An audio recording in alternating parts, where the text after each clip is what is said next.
Folks, welcome back to another episode of The Fallen Badge. Today, the murder of Corporal Mark Carthron, Arkansas State Police.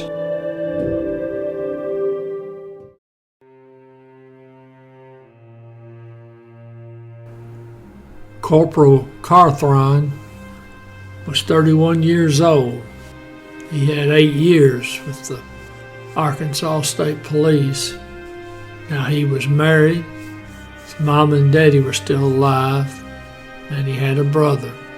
I don't have a lot of information on Corporal Carthron, but I know one thing: if he was a member of the state police in any state, you got to be a pretty sharp fella.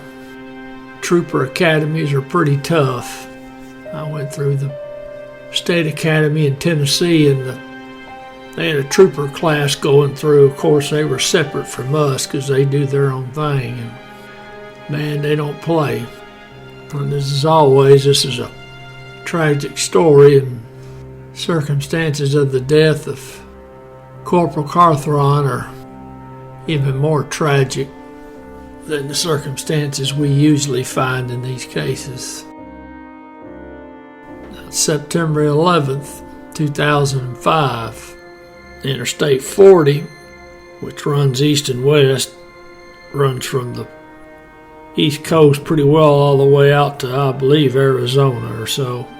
Anyways, Arkansas authorities are chasing 2 suspects who are in a stolen vehicle, and they've committed an armed robbery of a service station.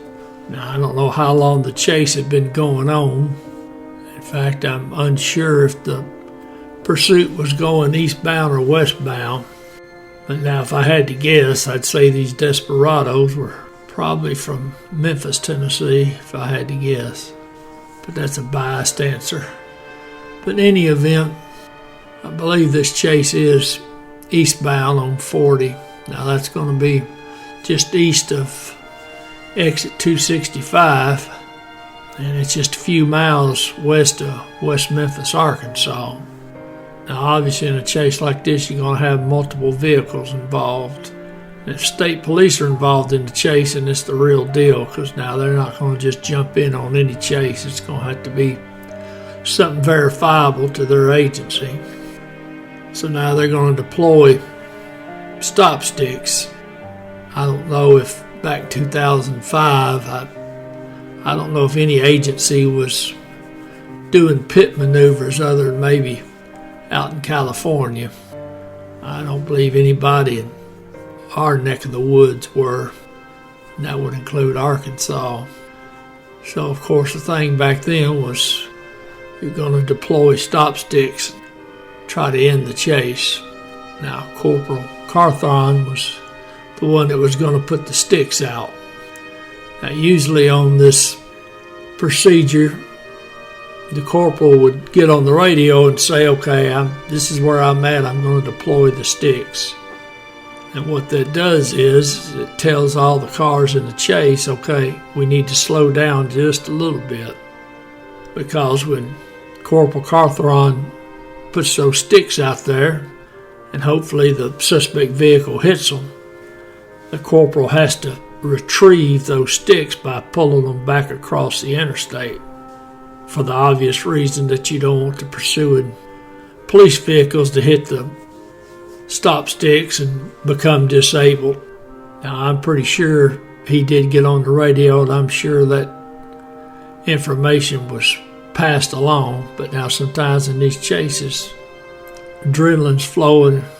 Sometimes all the police don't hear it. So Corporal Carthron, he gets those sticks out there. Suspect vehicle hits them, and it does disable the vehicle, obviously, because you're going to have multiple tires punctured on the vehicle. And it's very hard to steer and operate a vehicle when you're riding on the rims.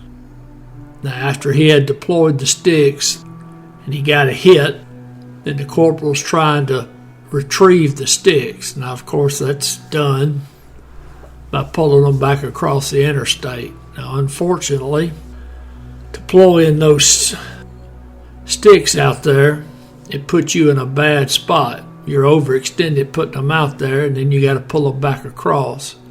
Sometimes it leaves you out in the open, as we have seen in several episodes that I've done involving officers that were killed in the line of duty. They were killed deploying stop sticks.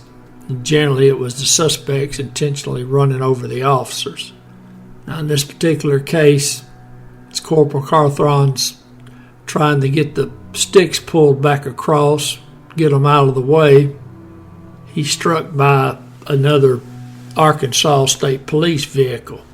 I don't know at what speed that trooper was going, but obviously anything over about 20 miles an hour, and it's not going to do you a lot of good. Now the suspect vehicle is disabled. The two suspects are taken into custody. Now they take Corporal Carthron, and I don't know if they airlifted him to the trauma center in Memphis or if they took him by ambulance. More likely, I'd say they probably airlifted him. And I'll tell you, that trauma center in Memphis now, they do amazing things. And unfortunately, his injuries were so great, he wasn't able to come back from it. Now, he died the following day. Now, the driver of this stolen vehicle, he was convicted of capital murder, and he was sentenced to life in prison. I don't know if that's accurate, if it's life or it was life, no parole. I believe in Arkansas, capital murder is life, no parole, but now don't hold me to that. I can't verify that. Now, the passenger was convicted of robbery and theft charges. He was given 30 years. Now, I'm going to assume, even though I have no resource material to back this up, that the driver, along with the capital murder charge, would have gotten the theft and the robbery charges the same as suspect number 2.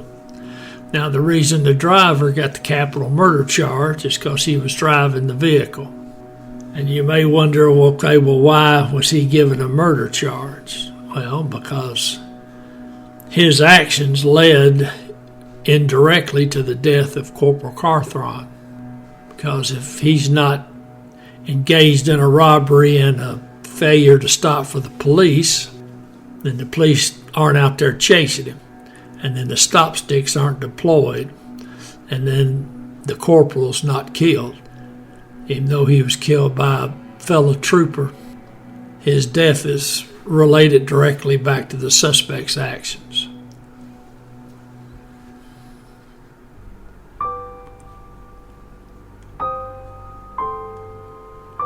Corporal Mark Wesley Carthron. End of watch, September 12th, 2005.